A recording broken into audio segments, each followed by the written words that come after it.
Bien, estimados participantes, bienvenidos a esta presentación del libro llamado Ensayos Básicos para la Gestión Pública en Iberoamérica. Esta obra colectiva ha sido trabajada por un grupo de profesionales, quienes son el doctor Aldo Lorenzi, desde Perú, Carolina Andrade desde Ecuador, Tomás Flores desde Perú y Manuel Benítez desde España, quienes desde diferentes ópticas plasman visiones sobre las gestiones públicas en Iberoamérica. Sin duda alguna, este es un aporte muy importante para el avance de la gestión pública en la sociedad y en este evento cada ponente desarrollará un tópico que se encuentra en el libro colectivo. En esta primera sesión tenemos el placer de presentar al doctor Manuel Benítez, quien nos va a exponer el tema El sistema tributario español, actualidad y perspectivas. El doctor Manuel Benítez es doctor en Derecho Tributario Internacional por la Universidad de Cádiz y abogado especializado en impuestos. Cuenta con diversas publicaciones académicas en revistas españolas y extranjeras de prestigio y ha sido docente de Derecho Tributario en la universidad. Además, cuenta con amplia experiencia profesional en el ámbito de la Fiscalía Internacional y materias relacionadas. Estimado doctor, le cedo el uso de la palabra para que pueda iniciar con su ponencia. Estupendo. ¿Comparten ustedes la presentación o la proyecto yo? No, sí, ahora lo comparto. Estupendo. Bueno, ahora mismo comenzamos. Me he tomado la libertad de cambiar a última hora el tópico de la presentación porque, bueno, he visto de interés más que hablarle únicamente del sistema tributario español, que también lo voy a hacer, obviamente, hablarles también de las relaciones tributarias de España con Perú, ¿no? Ya que en este caso la ausencia de convenio de doble imposición, como les voy a explicar, pues marca, ¿no? El devenir de las relaciones de ambos países. Y bueno, desde la perspectiva interna y desde la perspectiva internacional, creo que es interesante pues ir comentándolo.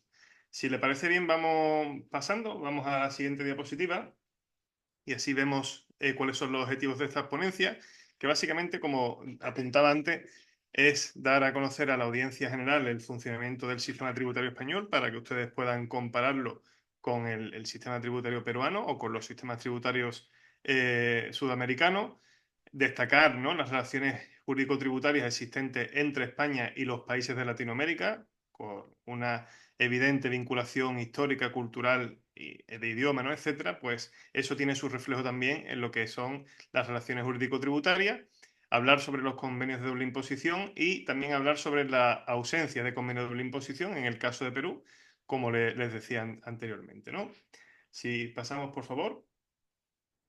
Pasamos al siguiente punto y ya entramos directamente de lleno en lo que es el sistema tributario español, lo que es el primer punto, el primer elemento, ¿no?, de esta ponencia. Esto es el capítulo que dediqué en la obra colectiva a hablar sobre el sistema tributario español, porque, como bien ha relatado el presentador, esta obra tiene como objetivo pues, poner sobre la mesa cuáles son las mejores prácticas, las mejores formas de organizar la administración pública para que bueno, sea eficiente en la medida de lo posible y sea capaz de responder a las necesidades de los ciudadanos. España es un país que tiene muchos problemas, tiene muchas dificultades, pero es cierto que no deja de ser un país europeo, un país integrado, en este caso incluso en la Unión Europea, un país con un Estado de Derecho robusto, ciertamente cada vez más débil, pero bueno, no debo dejar de reconocer que la ley se cumple, al menos de forma razonable, y que bueno, el sistema español, el sistema tributario en su conjunto, con sus posibles puntos de mejora, es un buen sistema, ¿no? Entonces, muchas veces servimos como ejemplo para otros países, no solo de Sudamérica, sino de otras zonas del mundo, para bueno, pues replicar, ¿no?, lo que funciona aquí en esos países. Igual que nosotros hemos replicado cosas o instituciones de otros países, ¿no? Esto al final es como en el mundo empresarial, ¿no? Hay que ir copiando lo que funciona y desechar lo que no funciona. Evidentemente es una práctica que debemos seguir todos. Entonces, en el caso de España, por sus particularidades políticas y regionales, es un país que podemos decir unitario, porque al final la soberanía reside en el pueblo español, y eso se traslada, por ejemplo, como les pongo ahí en las diapositivas, en que el poder tributario original, es decir, la capacidad primaria de gravar impuestos, de establecer impuestos mediante ley, pertenece al Estado, es decir, a la administración tributaria o mejor dicho, al ente administrativo que representa el conjunto de la nación española.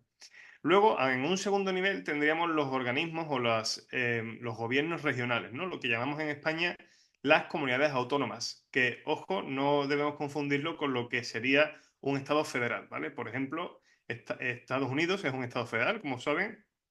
Alemania es un estado federal, Suiza es un estado confederal en este caso, en los que los distintos estados tienen su propia soberanía y se unen en una federación, ¿no? Que tiene su propia constitución.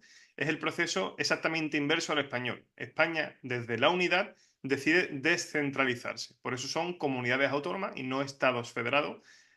Bueno, las regiones de España nunca han sido estados independientes, ¿vale? Esa sería un poco la diferencia. Y eso también tiene su reflejo, como digo, en el ámbito tributario, porque el poder tributario de las comunidades autónomas que existe siempre está subordinado al poder tributario estatal, ¿no? Que es el originario. Y por lo tanto, por ejemplo, eso tiene como consecuencia directa que los hechos imponibles regulados por el Estado no pueden ser regulados de nuevo por las comunidades autónomas ni viceversa, ¿vale? Las comunidades autónomas no pueden mantener hechos imponibles que posteriormente sean regulados por el Estado. Y luego en un tercer nivel tendríamos los entes locales, que son lo que bueno, llamamos comúnmente aquí las diputaciones y los ayuntamientos, que vendrían a ser allí en Perú, si no estoy mal entendido, las municipalidades, ¿no? El ayuntamiento sería, bueno, pues el gobierno de la ciudad, ¿no? Que también tiene, podríamos decir, un poder tributario derivado, pero más limitado que los anteriores. ¿Por qué? Porque en España, al menos en nuestro país, los ayuntamientos o las diputaciones no tienen capacidad de aprobar leyes, es decir, no tienen el atributo de la soberanía. Únicamente tienen capacidad normativa en lo que se llaman las ordenanzas municipales, ¿vale? Que son normas de rango reglamentario, es decir, rango inferior a la ley, pero que tienen que respetar la ley, evidentemente, y por lo tanto los impuestos locales siempre se exigen, ¿no? O la exacción de esos impuestos locales lo es conforme a la ley nacional, que en este caso es la ley de haciendas locales. Entonces, como les digo, España, por su configuración político-regional, pues está dividido en distintos entes políticos y administrativos, y eso se refleja también en el sistema tributario. Si pasamos, por favor, podemos continuar. Bueno, ese sería, como decía antes, el esquema, ¿no? A nivel político-administrativo. Desde el punto de vista normativo, lo cual es muy interesante también, porque ya le digo que España sigue el sistema jurídico tributario similar a los que siguen los países occidentales, a los países de nuestro entorno geográfico y de nuestro entorno político, y al final en nuestro país rige como norma suprema del ordenamiento jurídico, como en la mayoría de países occidentales, la Constitución, ¿no? La Constitución española tiene un artículo, que es el artículo 31, que establece, bueno, las cuestiones básicas de derecho tributario nacional, ¿no? El principio de progresividad, establece la prohibición de confiscatoriedad, establece que todos los ciudadanos residentes y no residentes estamos sujetos al poder tributario, etcétera, etcétera. Ahora bien, siendo la Constitución el eje fundamental, ¿no? El eje sobre el que pivota todo el sistema tributario, hacia arriba, ¿no? A nivel internacional, ya fuera de España, por eso aparece en la pirámide, ¿no? Por encima de la Constitución tendríamos pues el derecho internacional y por encima incluso el derecho de la Unión Europea.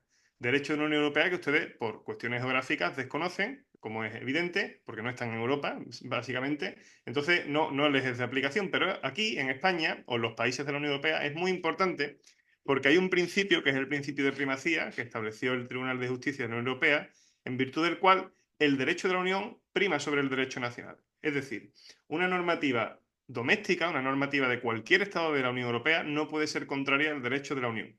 Entonces, en la práctica eso significa que el derecho de Unión es superior en jerarquía al derecho nacional, incluido la Constitución, ¿vale? Y mutatis mutandis podemos hablar de los convenios de doble imposición. En el momento en el que España se obliga a cumplir cierta normativa internacional en materia de tributación, aunque haya tenido que ajustar previamente esa normativa a su ley interna, cuando se aprueba, está, podremos decir, por encima en jerarquía que la Constitución española. Luego, por debajo de la Constitución, pues como en casi todos los países conocidos y en las culturas jurídicas, podemos decir, romanas, ¿no? Pues tenemos las normas con rango de ley y los reglamentos. En cuanto a las normas con rango de ley, España sigue el sistema tributario, un sistema que podríamos decir, a mí me gusta reflejarlo como si fuera un árbol, ¿no? Con el tronco y sus ramas, ¿no? El tronco sería lo que tendríamos a denominar la Ley General Tributaria.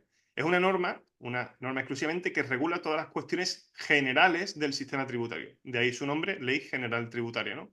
Ahí se regula, pues, qué es el hecho imponible, qué es el devengo, cuál es el esquema básico de liquidación, cómo se recaudan los impuestos, las sanciones tributarias, etcétera, etcétera, ¿no?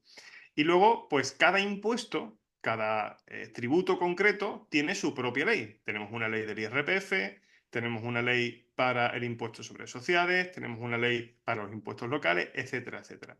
Entonces, ya les digo que seguimos un sistema de árbol, podríamos decir. Hay otros países de nuestro entorno, por ejemplo Francia, que lo tenemos justo al norte, que tienen un código fiscal y luego algunas normas sueltas, pero tienen el Code General de Saint-Post, que se llama, que es un corpus jurídico que regula íntegramente el derecho fiscal. Igual que en Estados Unidos, pues está el Internal Revenue Code, que es un código tributario único bueno, regula todas las relaciones tributarias. En España no es así. En España tenemos distintas normas, una general y luego varias especiales que regulan las distintas cuestiones.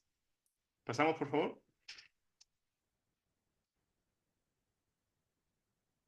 Bueno, ya una vez dadas unas pinceladas, ¿no?, sobre lo que es el sistema tributario español, cómo funciona y cómo se organiza, sí que quería pues detenerme en lo que es la Fiscalía Internacional de España con los países de Latinoamérica y en concreto con Perú, ¿no? Y para ello quería empezar por lo más básico, y es que ¿qué es un convenio y para qué sirve? Al final, un convenio de doble imposición lo que hace es repartir potestades tributarias entre estados. Es decir, muchas situaciones económicas y sobre todo en el mundo moderno en el que vivimos, en la que la tecnología es ya nuestra realidad, no podemos obviarla. De hecho, estoy yo en España hablando con ustedes que están en Perú. O sea, hoy en día los hechos económicos no son únicamente monopaís, sino que se dan simultáneamente en varios países, ¿no? Entonces, esto tiene un reflejo directo, obviamente, en los sistemas tributarios. Entonces, es posible que se dé doble imposición, que haya, sí, doble imposición jurídica, doble imposición económica, que haya problemas en cuanto a los ejercicios fiscales, en definitiva, descoordinaciones en materia tributaria. Los convenios de doble imposición vienen a resolver toda esa problemática. Aquí yo les pongo una lista de las distintas funciones y ventajas que tiene un convenio de doble imposición, por si es de interés de alguien, pero en definitiva lo que busca un convenio es repartir potestades tributarias y limitar bases imponibles en el estado de la fuente, porque los convenios, según la OCDE, que es el digamos, estándar que tenemos hoy en día, basan la tributación en las residencias, ¿vale? Entonces, al final, bueno, todo va a depender de eso, de cómo se reparten las potestades tributarias, de cómo se limita la tributación y de, en definitiva, cómo se corrige la doble imposición internacional, que es causada, como digo, por la realidad económica y por la viveza, ¿no?, de esas relaciones comerciales que hoy en día cada vez son crecientes. Pasamos, por favor.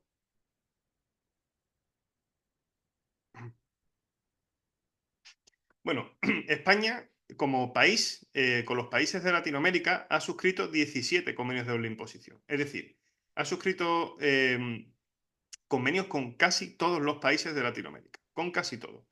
Incluso con los que les señalo en negrita, no solamente ha suscrito un convenio de doble imposición, sino que además ha suscrito o han suscrito simultáneamente el instrumento multilateral, que es un instrumento internacional, como su propio nombre indica, de multilateral de varios países, que corrige o que modifica los propios convenios de doble imposición bilaterales para poder introducir normas antiabuso, normas anti-elusión fiscal.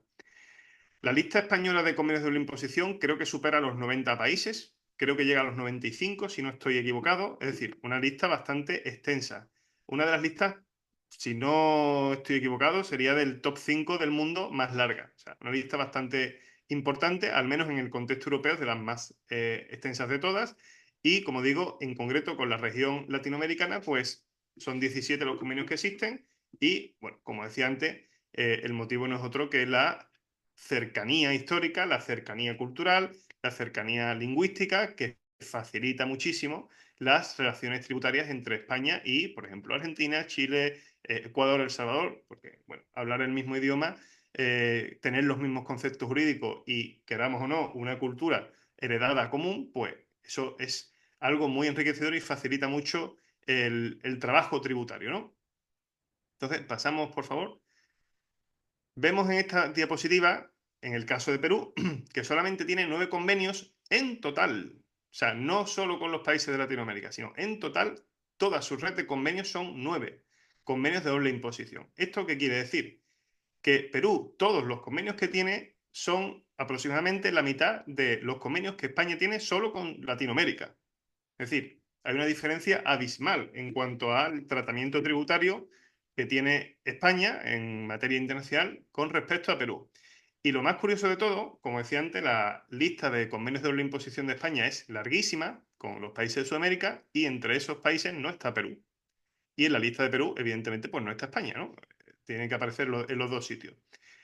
Y claro, esto es muy llamativo, porque Perú y España, pues como con el resto de países de Latinoamérica, pues son países hermanos que llama la atención que no esté incluida en su lista. Y llama la atención que Perú no haya suscrito un convenio de doble imposición con España hasta la fecha. Pasamos, si parece bien, por favor. Entonces, ¿qué pasa? ¿Por qué no hay un convenio? ¿Cuál es la razón? No, pues bueno, hemos tenido varios intentos. Lo cierto es que esto es algo que no se ha dejado de la mano de Dios, como se dice aquí, sino que más o menos se ha intentado a lo largo de estos años aprobar un convenio.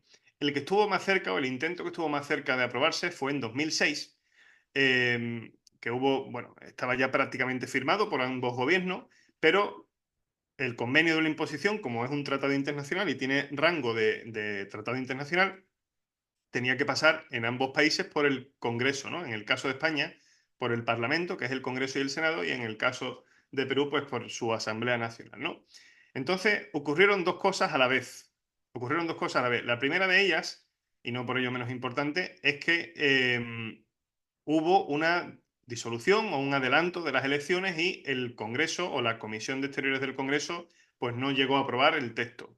Pero aunque no hubiera habido esa disolución o no hubiera habido ese hecho extraordinario, ¿no? Ese evento extraordinario, muy probablemente tampoco se hubiera aprobado porque hay un dictamen de la Comisión de Exteriores, que yo les pongo ahí el enlace por si quieren consultarlo al completo, en el que se dice por parte de los ponentes de esa comisión que se desaconseja completamente que se firme el convenio de doble imposición con España. Lo tengo explicado en las diapositivas un poco más adelante, pero bueno, se lo comento ahora porque es muy interesante. Ya les digo, el motivo por el que se desaconseja en aquel momento, estamos hablando del año 2006, inicio del siglo XXI, con el inicio de la globalización, se dice que España es un país con un desarrollo económico muy, muy superior al de Perú en aquel momento, ¿no? Cosa que sigue siendo así, pero bueno, las diferencias cada vez son menores, ¿no? Pero en aquel momento sí que eran mucho más marcadas, ¿no? Entonces, ¿qué ocurría en aquel momento temporal? Que decía el experto o el grupo de expertos peruanos al respecto. Decía, oye, aquí en Perú nosotros no vamos a enviar inversiones a España, nosotros vamos a ser receptores de inversiones de España, que es, por cierto, lo que ocurre con los demás países. Hay muchísimas empresas españolas, yo he tenido el placer de ayudarlas a algunas de ellas en esa tarea, que deciden invertir en países latinoamericanos en cuestiones de servicios de ingeniería, en servicios jurídicos, en muchísimas cosas, ¿no? Entonces, nosotros desde España enviamos o exportamos capital, exportamos trabajo allí a Latinoamérica, ¿no? Pero al contrario no suele ocurrir, es bastante extraño. Entonces, ¿qué ocurre? Que, como decía antes, los convenios de doble imposición lo que hacen es limitar la tributación en la fuente. ¿Cuál sería la fuente en este caso? Perú. Entonces, si Perú solamente va a recibir inversiones y además se ve limitada en la fuente las bases imponibles, entonces Perú perdería bases imponibles. Es una cuestión de matemáticas elementales. Perdería dinero, recaudación, mediante la aplicación del convenio. Entonces, ¿a qué conclusión llegaban estos señores? Decían, oiga, si nosotros vamos a tener el mismo nivel de inversiones, pero vamos a cobrar menos impuestos, en términos netos, el negocio no es rentable para nosotros. Entonces, desaconsejamos la aprobación del convenio. Este argumento, en mi opinión, parte de una falacia que luego discutiré, pero fue la razón o fueron las razones que se dieron en aquel momento, ¿no?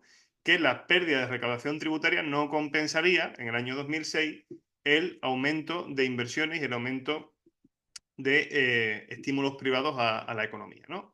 Insisto que hablamos del año 2006, un contexto económico completamente diferente al que vimos ahora, hace ya casi 20 años, hace 18 años, pero fueron las razones que se dieron. Luego, en 2017, las principales empresas españolas del IBEX 35, del sector financiero, en fin, de muchas facetas, ¿no?, de la economía española, siendo conocedores de esta situación y de la desventaja que supone para ambos países, no solamente para España, sino para Perú también, que no haya un convenio de doble imposición, pues promovieron o trataron de promover la aprobación de un convenio con lastimoso fracaso porque al final nunca llegó a verse, ¿no? Pero bueno, hubo varias reuniones a nivel bilateral, ¿no? Allí en Perú, vinieron aquí a España, pero bueno, no llegó a aprobarse.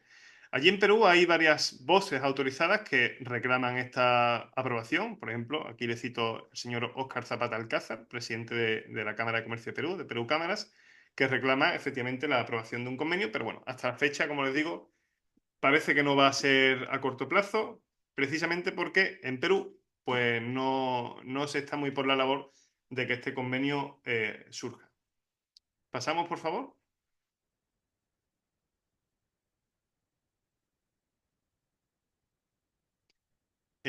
Volvemos a pasar, que esto lo hemos hablado ya.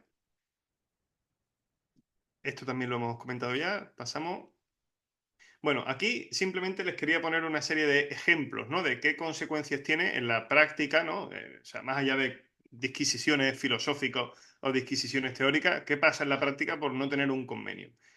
Y por no extenderme mucho, simplemente me voy a centrar en el caso, por ejemplo, de las personas físicas, ¿no? Los conflictos de residencia fiscal son irresolubles, todos, por definición. En ausencia de convenio, los dos países, tanto España como Perú, conforme a su normativa interna, tienen la capacidad de atraer la residencia fiscal de sus nacionales, de sus ciudadanos o simplemente de los individuos que pasen por allí, ¿no? Entonces, por ejemplo, en Perú se adquiere la residencia fiscal, o como le llaman ustedes allí, el domicilio fiscal, únicamente por el mero hecho de ser peruano y estar domiciliado en Perú. Sin embargo, en España, la residencia fiscal se adquiere, por ejemplo, por tener aquí, en nuestro país, el centro de intereses económicos. Es una circunstancia completamente ajena al domicilio o completamente ajena a la presencia física. Y le pongo un caso. Imagínense que un ciudadano peruano vive allí, está domiciliado en Perú, pero tiene la mayoría de sus inversiones o su fuente de rentas principal en España. En ese caso sería o podría ser residente fiscal en ambos países simultáneamente. Es decir, tendría que tributar por su renta mundial tanto en España como en Perú. Esa es una situación que es bastante común en la economía internacional, pero que se resuelve conforme a los convenios de doble imposición. Al no haber convenio, el conflicto de residencia es irresoluble, no se puede solventar. Entonces, esta persona se verá obligada a tributar en ambos países. La buena noticia, entre comillas, es que ambos países reconocen o reconocemos un crédito fiscal, podríamos decir, ilimitado, ¿no? En la normativa interna. Entonces, bueno, se puede hacer un arreglo para que al final no sea para tanto. Pero es una situación que al final depende de la unilateralidad de los estados. O sea, no hay una norma común que regule esta cuestión y que ofrezca seguridad jurídica. Si España mañana decide cambiar el ordenamiento interno, no hay nada que le proteja al contribuyente respecto de ese cambio. No hay un convenio al que acogerse. Entonces, bueno, este sería simplemente un ejemplo, se pueden poner muchos más, ahí le he puesto una tabla, ¿no? Con varias combinaciones, pero para que vean la problemática práctica, ¿no? Pasamos, por favor. Bueno, otras consecuencias de no tener convenio, hemos hablado antes del tema de los tipos impositivos, que conforme al convenio serían bastante más bajos. Evidentemente, esa fue la razón por la cual el Congreso peruano rechazó en su día la aplicación del convenio, alegando que se perderían bases imponibles, se perdería recaudación y que ello pues no era conveniente para la economía del país, ¿no? Y luego pues no hay una norma ad hoc de intercambio de información financiera, aunque es cierto que tanto España como el Perú están en el Common Reporting Standard, es decir, en el sistema común de intercambio de información financiera entre países, los dos países lo están, entonces pueden intercambiar información, pero es cierto que los países que tienen un convenio de no imposición tienen una norma específica de intercambio de información bilateral, lo cual, bueno, es una mejor herramienta, aparte del Common Reporting Standard, pero en este caso no existe, ¿no? Ya digo que no es la peor situación, pero tampoco es la mejor, y por lo tanto, como no es la mejor, pues tenemos que tender a desearla y a buscarla, ¿no? Pasamos, por favor. Y bueno, aquí simplemente les he querido poner en una serie de puntos algunas consecuencias de no tener convenio desde el punto de vista estrictamente español, o sea, desde el derecho interno español y no desde el lado internacional. Porque hay muchísimos beneficios fiscales, muchísimos incentivos, muchísimas bonificaciones que dependen de una forma directa o indirecta, total o parcial, de la mera existencia de un convenio. No les digo ya de que sea un convenio mejor o peor, sino de la mera existencia de un convenio. Por ejemplo, para la expedición de certificados de residencia fiscal, Perú, desde el lado peruano, se exige que exista un convenio, si no, no se emiten certificados. ¿Y eso qué pasa en España? Que si en Perú no se emiten certificados de residencia por no haber convenio, un ciudadano peruano que quiera venir a vivir a España no podrá acreditar su residencia en Perú. ¿Vale? Entonces, eso le va a traer problemas en cuanto a la aplicación de créditos fiscales, en cuanto a la aplicación de exenciones, etcétera, etcétera. Luego, hay una exención que hay en nuestro país para trabajadores desplazados al extranjero que requiere o que presume la existencia de, ¿cómo decirlo? La existencia de que no es una jurisdicción evasora, ¿no? No es un paraíso fiscal, si hay un convenio de la imposición, ¿no? Sería como, bueno, una jurisdicción amiga de España, ¿no? Claro, al no haber convenio, hay que demostrar que Perú no es un paraíso fiscal, o mejor dicho, en términos más técnicos, hay que demostrar que en Perú existe un impuesto análogo o idéntico al IRPF, ¿no? Al no estar incluido en la lista de paraísos fiscales, pues sí que es cierto que se puede aplicar la exención, pero con muchas más dificultades. Esa es más difícil hacer las cosas para un ciudadano peruano, para una persona peruana, que para un francés o que para un argentino, porque la ausencia de convenio pues dificulta las cosas. Y bueno, muchas más consecuencias que se derivan de este hecho y que complican la situación. Pasamos, por favor. Y bueno, como corolario, ¿no? de todo esto que hemos hablado, como decía antes, repetir, ¿no? La estructura del sistema español basado en la descentralización política y la descentralización administrativa y en nuestro sistema tributario a nivel de jerarquía normativa que siempre va a regir el derecho de la Unión, el internacional y el interno.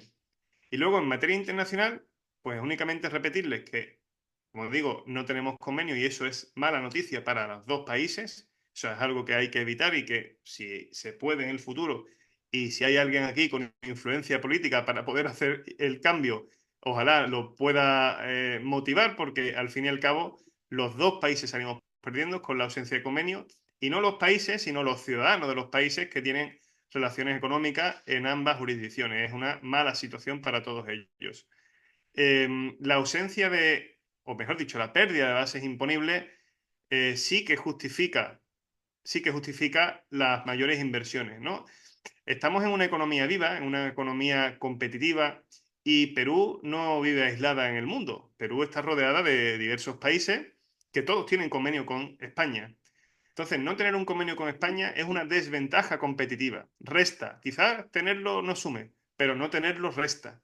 Entonces, en esa situación, evidentemente, es de bastante interés para los peruanos y para el gobierno peruano competir con los otros países por las inversiones españolas, que cada vez son más atractivas, como les decía antes, porque bueno, se promueve desde aquí bastante que se invierta en Latinoamérica, ¿no? Entonces, sí que hay que sacrificar bases imponibles para atraer inversiones. Eso siempre va a merecer la pena, porque quien realmente crea empleo, quien realmente hace que los puestos de trabajo se consoliden, que facilitan la obra pública, que haya dinamismo en la economía, son las empresas privadas que van a invertir. La base del crecimiento económico no es la subvención estatal. La base del crecimiento económico es la inversión privada y la acumulación de capital. Eso es algo que está demostrado a lo largo de la historia económica y que creo que discutirlo pues no tiene ningún sentido hoy en día. Entonces, eso no se consigue con bases imponibles, eso se consigue con inversión privada. Y para atraer inversión privada es necesario un esquema tributario competitivo. Y eso a día de hoy solo se puede conseguir con un instrumento bilateral como es el convenio de doble imposición. Y bueno, hasta aquí la ponencia sobre el sistema tributario. No sé si tengo 5 minutos más o me he pasado de tiempo. Me pueden decir, porque llevo aquí hablando un rato y no sé ya ni cuánto llevo.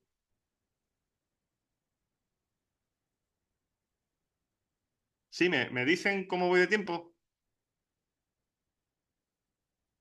Sí, doctor, ya cumplió los 25 minutos de la ponencia. Magnífico, pues nada, entonces la otra parte que tenía ahí la dejamos para otro día y lo podemos comentar en otro asunto. Así que nada, hasta aquí la ponencia. Muchas gracias por su atención y bueno, si tienen cualquier pregunta, estoy a su completa disposición para responderla. Muchas gracias, estimado doctor Manuel Benítez, por la excelente disertación. Si alguno de los participantes tiene alguna duda, alguna pregunta, puede levantar su manita y se le cederá el uso de la palabra, o puede dejar su interrogante en la bandeja de mensajes.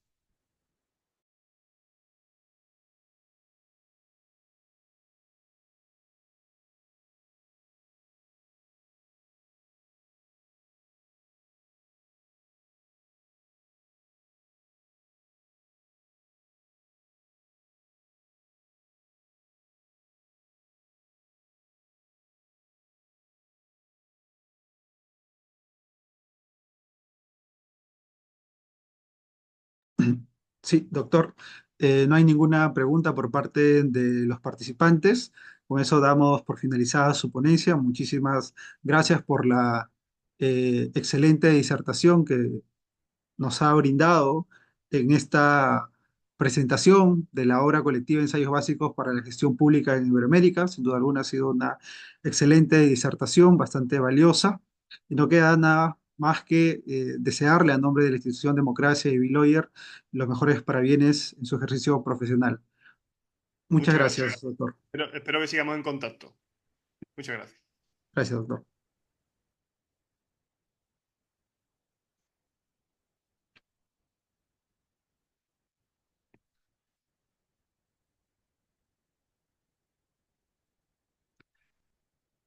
Bien, vamos a continuar con las ponencias que abarcan tópicos del libro y quienes serán disertados por excelentes profesionales. Recordemos que este libro, esta obra colectiva, Ensayos Básicos para la Gestión Pública en Iberoamérica, es redactado o es escrito por el doctor Aldo Lorenzi desde Perú, la doctora Carolina Andrade desde Ecuador, el doctor Tomás Flores desde Perú y Manuel Benítez desde España. Estimada doctora Carolina Andrade, si me logra escuchar con claridad.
Sí, estimados participantes, continuamos con las ponencias.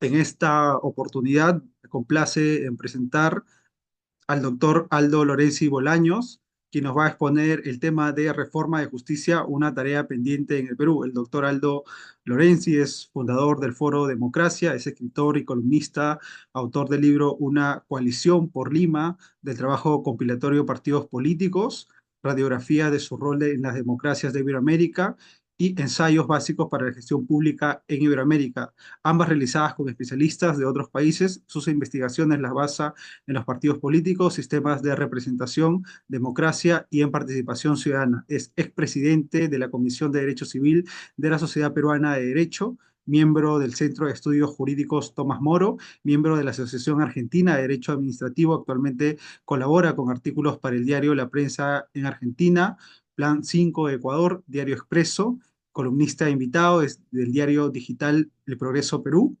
El Montonero y diario El Gobierno. Cuenta con especialización en Derecho Administrativo, Derecho Constitucional, así como nuevas tecnologías, Estado inteligente y Derecho digital. Estimado doctor Aldo Lorenzi, le cedo el uso de la palabra para que pueda iniciar con su ponencia.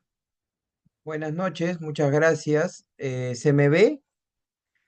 Pediría por favor que me Sí, sí, doctor, se le ve compartan claramente. el material que he enviado.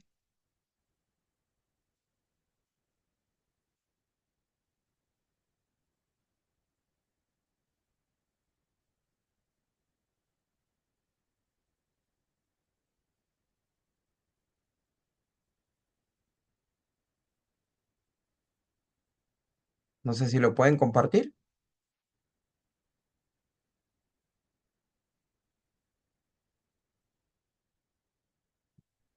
Bueno, ahí está. Entiendo que lo van a pasar ustedes. Quiero empezar esta intervención agradeciendo a Bill Lauer por la oportunidad de presentar este material. En el cual se ha hecho un esfuerzo por diferentes intelectuales, técnicos y académicos en materializar ideas sobre la gestión pública en Iberoamérica. Dicho esto, quiero traer a colación algo que me pasó el día de ayer. El día de ayer estuve presente, fui invitado a una mesa técnica en el Congreso de la República peruano, eh, una mesa multipartidaria de, digamos, diferentes bancadas, en las cuales tenían esta, digamos, idea de poder a través de opiniones técnicas mejorar en principio la seguridad ciudadana en nuestro país y en segunda instancia ver cuáles son los elementos que podrían ayudar a esto, ¿no? Y uno de estos es sin duda el tema de la administración de justicia, que definitivamente hoy en día, no solamente en el Perú, sino a nivel regional y a nivel iberoamericano, tiene una crisis institucional muy fuerte. En principio porque hemos caído en, digamos, debilitar el principio de autoridad, algo tan importante que tiene que tener un Estado, y esto se refleja en toda esta coyuntura de, digamos, ola de violencia que existe no solamente en Perú, como digo, sino de manera transversal en toda la región. Dicho esto, quiero pasar a la primera lámina.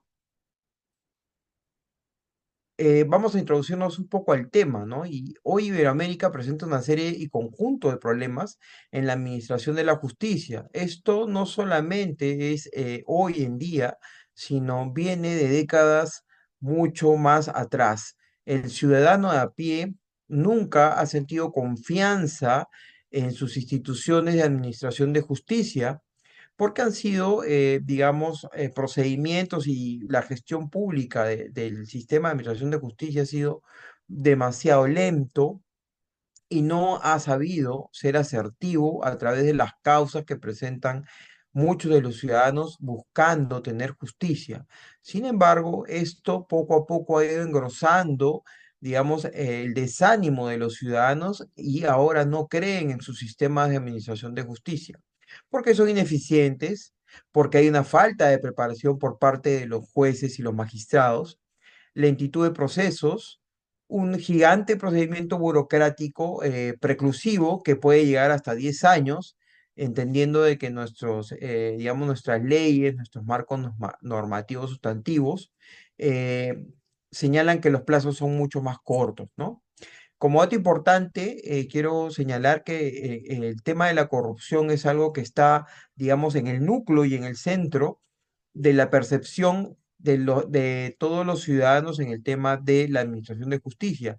Ya en el año 2023, en nuestra región se han generado diversos problemas como la falta de recursos económicos, la impunidad, la poca o nula existencia de selección de jueces y magistrados con un criterio de meritocracia. Esto lo señala la fuente lo he sacado como una fuente de la consultora Control Rise.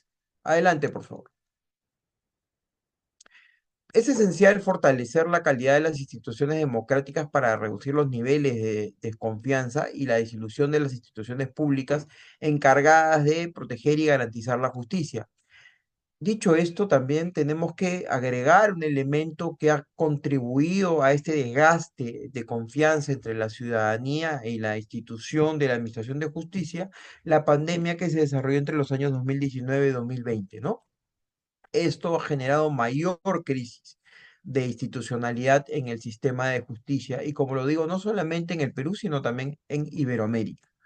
Ante esto, se ha dado un impacto directamente del cumplimiento del derecho al acceso a la justicia. Hoy en día muchos de los ciudadanos no tienen acceso a la justicia, a que puedan administrarles justicia por derechos que sienten que han sido vulnerados. Por eso que es necesario recuperar los aprendizajes de respuesta y adaptabilidad que nos dejó la pandemia para hacer el proceso de recuperación y prepararnos para un contexto multicrisis. ¿Qué quiero decir con esto? Es que debemos utilizar la experiencia de la pandemia para poder llegar, digamos, a mejorar las condiciones de la gestión pública judicial, a fin de cambiar la dinámica de bajo crecimiento, alta desigualdad y vulnerabilidad que se proponen para América Latina y el Caribe. Esta fuente es el reporte sobre acceso a la justicia en Iberoamérica del año 2023 también. Adelante, por favor. La región iberoamericana también tiene como, digamos, un esfuerzo que se hizo para poder mejorar el sistema de administración de justicia, las 10 reglas de Brasilia sobre acceso a la justicia de personas en situación de vulnerabilidad, que es el grupo que mayormente se encuentra relegado de este sistema, ¿no? Por eso que se generó estas reglas de Brasilia. Sin embargo, en Iberoamérica, este mecanismo de, digamos, de defensa que podría tener este sector de la población que se siente que no tiene acceso y no es escuchado, no se aplica correctamente, por lo que el acceso a la justicia definitivamente es, digamos, muy difícil. Adelante, por favor. La encuesta World Purchase Project del 2023 reveló que en un promedio el 22% de las personas con necesidades jurídicas siguen enfrentando dificultades incluso después de haber obtenido un resultado oficial en su caso.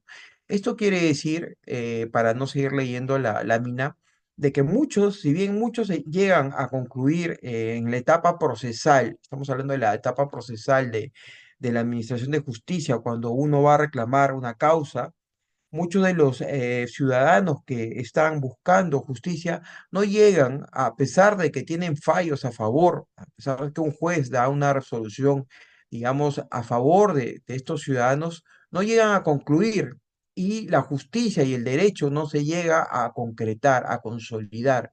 Esto se debe, uno, a la corrupción y dos, también a la sobrecarga que existen en nuestros sistemas judiciales. Perú no es ajeno a esto. Y por eso se debe de mejorar a través de elementos como la eficiencia, la eficacia y la transparencia del sector de justicia en la región, e implementar mecanismos de seguimiento más integrales. Adelante, por favor. Adelante, por favor. Ahora bien, ante esta problemática tan dramática que vivimos hoy en día, no solamente en Iberoamérica, se dan casos como por ejemplo lo de Argentina y Colombia. En Argentina, en el año 2018 se lanzó un proyecto que se llamaba Hospital de Derechos. Este programa ofrece acceso gratuito a asistencia legal y una amplia gama de servicios de justicia en un solo lugar. Y en Colombia se dio la iniciativa Tejiendo Justicia, que se enfoca también en promover la digitalización de los servicios de justicia, con especial atención en los municipios afectados por conflictos armados y violencia. Adelante, por favor.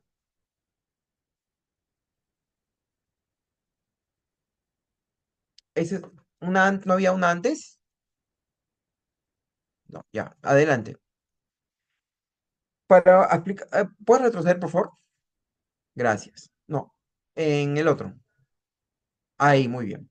En el tema, voy a profundizar un poquito en el tema de estos dos modelos de administración de justicia que buscan, digamos, mejorar las condiciones, ¿no? Y en el tema del Hospital del Derecho, creado en el año 2018 en Argentina, se busca crear una atención por niveles de complejidad. Está orientado a personas vulnerables. Se realizan, digamos, cuestiones prejudiciales. También se tratan litigios y se recepcionan denuncias. Existe un equipo multidisciplinario que busca que se pueda otorgar justicia a los ciudadanos, y esto también lo han promovido como un chequeo legal que puede tener un ciudadano ante ciertas circunstancias. En el tema de Colombia, con Tejiendo Justicia se creó en el año 2015 y existen actualmente en el territorio colombiano 140 consultorios jurídicos para personas que no tienen acceso a la justicia, y se les brinda acá la orientación para poder mejorar las condiciones y puedan llegar ellos a tener la justicia en algún litigio o en alguna controversia que puedan tener y no tienen los recursos para hacerlo. Esto también va orientado, el tema de Colombia, tejiendo justicia, a personas con discapacidad. La diferencia del uno y el otro es que Tejiendo Justicia está orientado a la digitalización de la justicia, de la administración de justicia, y ha tenido cierto impacto positivo en la población. Y eso es importante de rescatar. Sí, lo siguiente, por favor. Ahora, vamos a enfocarnos en los problemas de justicia de Iberoamérica en torno a la administración de justicia, ¿no?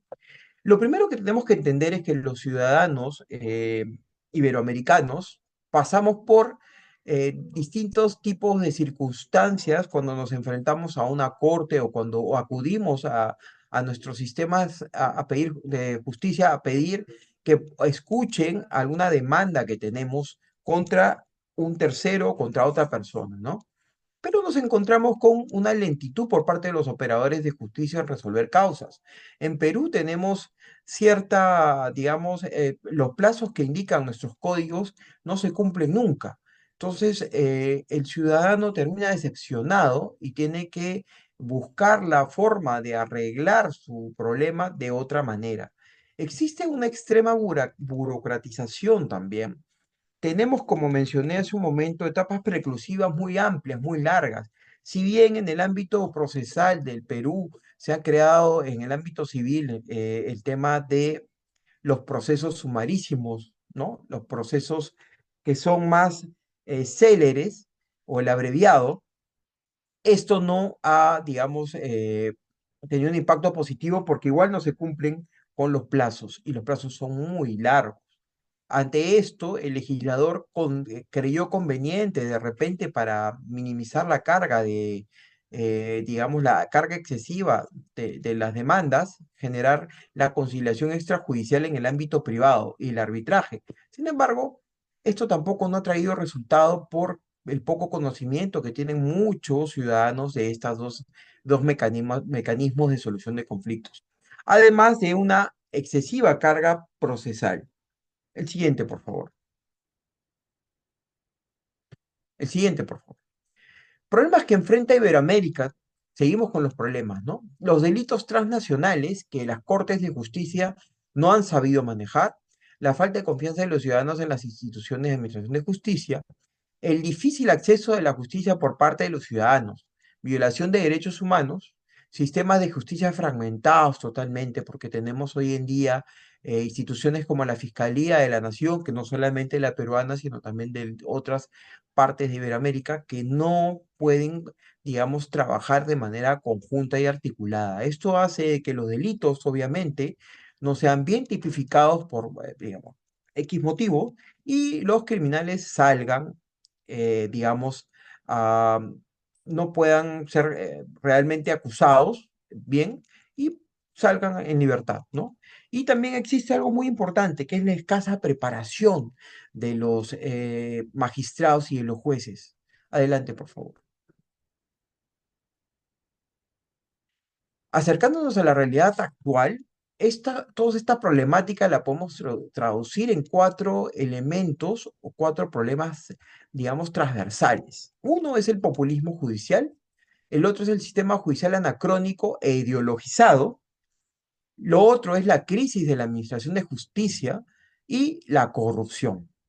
Estos cuatro elementos negativos hacen de que los sistemas de administración de justicia no puedan cumplir con su objetivo de administrar justicia en los plazos y en los tiempos adecuados y que el ciudadano sienta que el Estado, a través de este poder del poder judicial, pueda, digamos, darle la garantía de que se cumplen con sus derechos. Adelante. He tomado un texto de este reporte sobre acceso a la justicia en Iberoamérica también, donde habla lo siguiente, ¿no? Dice, los operadores de justicia, a medida en la que los problemas legales persisten o se resuelven, es un indicador fundamental de la eficacia de los sistemas de justicia. Entendemos que si es que no hay resolución las demandas de los litigios, pues el sistema de justicia no anda bien. La eficiencia, la eficacia y la transparencia del sector de justicia se deben en gran medida a su diseño organizacional. Por lo tanto, es esencial repensar los modelos de servicios para que el Estado intervenga de manera oportuna y establezca una coordinación efectiva entre los mecanismos formales y no formales de justicia. La solución para los legisladores y para el propio Estado, cuando la ciudadanía demanda que se mejore el sistema de administración de justicia, es crear más leyes cuando esto no es el camino por el cual se debe de seguir, sino por el contrario, lo que se tiene que hacer es hacer gestión pública y articulación de los elementos y de los actores que, digamos, intervienen en todas digamos, las decisiones para la administración de justicia para que pueda ser más eficiente. El que sigue, por favor. ¿Qué hacer ante esta situación? Reforma de los sistemas de justicia iberoamericanos. Adelante. Simplificación de la burocracia, actualización de los planes de estudio de carrera de Derecho. Esto es muy importante. Tenemos que tener abogados o estudiantes que puedan entender la realidad actual en la cual vivimos, donde existen ciberdelitos, donde existe una criminalidad organizada transversal, donde los derechos, digamos, de los ciudadanos van cambiando y el derecho es, digamos, soluciona los problemas que van dándose en la sociedad. Entonces, se necesita constantemente la actualización de los planes de estudio de las carreras de derecho. Eso es muy importante. Masificación de la justicia digital. En otros países ya se está dando el tema de la justicia digital. Acá hemos avanzado un poco, hablando ya un poco más de Perú, con el famoso juez te escucha, con el ingreso de los expedientes. Estamos hablando ya en el ámbito procesal, con el ingreso de los expedientes a través de una casilla. La integración de los órganos de justicia también tienen que darse. Y cuando hablo de integración, no solamente hablo del Poder Judicial, hablo de la Fiscalía, hablo del Ministerio de Justicia también, que tiene adscrito ahí al sistema penitenciario. Hablo de los otros órganos que podrían funcionar dentro de esta, digamos, coalición que debe haber para la administración de justicia. Y en el ámbito penal también tenemos que hablar de la policía. Por ejemplo, ahora que ya en Perú se ha aprobado la norma de que la policía va a empezar a investigar. Se debe reformular todo porque definitivamente los problemas de la sociedad han cambiado. Y lo otro que nosotros recomendamos es hacer tribunales transnacionales. Este año, en el mes de enero o en febrero, eh, la comunidad andina, la CAN, publicó la decisión 922, la cual da una serie de, digamos, recomendaciones para que los países andinos puedan desarrollar la justicia de manera transversal, porque hay delitos que son ya transfronterizos. Adelante, por favor. Propuesta de reforma del sistema de administración de justicia en el Perú. El diagnóstico actual habla de que el 18% de los peruanos no confía en la justicia peruana, según la OECD, y el 81% de los peruanos dice que hay desigualdad frente a la justicia en este mismo estudio, ¿no? No todos somos iguales, no todos estamos, digamos, tenemos las mismas oportunidades a la hora de presentarnos ante un tribunal, ante un juzgado. Adelante. Por ende, estos problemas que ya hemos hablado, y estos son más enfocados a Perú, adelante, que ya los hemos mencionado, se debe solucionar de una manera articulando todos estos, digamos, todas esas instancias, ¿no? El sistema de administración de justicia peruano, y es lo que, digamos, se recomienda en la obra colectiva, en la parte que yo escribí el ensayo, es integrar todos los, digamos, los actores principales para generar una mejor administración de justicia que estamos hablando. Si estamos hablando en el ámbito penal, por ejemplo, y este es el ejemplo, se debe articular con la Policía Nacional, el Poder Judicial, el Ministerio Público, el sistema penitenciario, la Junta Nacional de Justicia, el Ministerio de Justicia, y todos ellos deben de, digamos, el Poder Judicial ya está ahí, todos ellos deben de articular y ensamblar para poder combatir los problemas que existen hoy en nuestra sociedad, como por ejemplo el tema de la criminalidad organizada, pero no solamente eso, sino también el tema de la violencia familiar que va en el otro ámbito, o otros delitos, digamos, en el ámbito de la empresa. Y así sucesivamente los diferentes, digamos, actores tendrían que articular este sistema de administración de justicia para poder mejorar la eficacia. Ahora, hablando un poco más en el tema de, digamos, ya de la administración de justicia en el ámbito penal, por ejemplo, el sistema penitenciario, dentro de los estudios que he podido hacer, yo recomiendo que sea un ente independiente, un organismo autónomo, que no dependa del Ministerio de Justicia, que tenga un presupuesto aparte. ¿Por qué? Porque al depender del sistema del Ministerio de Justicia, digamos que se está mermando un poco las capacidades que podría tener el sistema penitenciario y lógicamente esta dependencia genera menos presupuesto cuando lo que necesitamos ahora es tener un sistema penitenciario con mayor eficiencia. Adelante, por favor. Propuestas a corto plazo. Es importante esta, por ejemplo, eliminar la figura de los jueces numerarios y supernumerarios. Un juez numerario y supernumerario no es un juez preparado para poder, digamos, administrar justicia en los fueros en los cuales se presentan complejidades de casos y al final estos jueces provinciales eh, resulta que no saben aplicar bien criterios y consideran de repente a una persona que ha cometido un delito, estamos hablando en el ámbito penal, que es inocente o que tiene una presunción y que puede de repente, si esta persona es de alta peligrosidad, tendría que estar con una prisión preventiva. Sin embargo, el juez, por su poca preparación, porque es un provincial, un numerario, eh, lo suelta y digamos que eso afecta a la sociedad. Y por eso mucha gente ahora se queja y dice, no, que el Poder Judicial no puede, suelta a todos los delincuentes, lógicamente porque no tienen la preparación indicada, la adecuada, para poder tomar criterios y saber si este individuo tiene que tener una prisión preventiva o puede ser una comparecencia. Eso es importante y para eso se necesita jueces ad hoc, jueces preparados. Otra propuesta a corto plazo es más la masificación de los medios alternativos para poder un poco desturizar el tema de la administración de justicia. Y en ese sentido es importante que el Estado promueva el arbitraje y la conciliación en el ámbito civil. Entonces, eso es importante. Y la digitalización de la justicia para liberar un poco el ámbito procesal con expedientes, con todo. Si usted va a una sala o a un despacho de un especialista legal, pues encontrar una ruma de papeles. Todavía las hay, aunque ya hemos mejorado un poco, pero se necesita tener mayor eficiencia en el sistema de administración de justicia, hablando ya de Perú. El siguiente, por favor. El siguiente, por favor. Eh, todo lo que les he mencionado se encuentra en esta obra.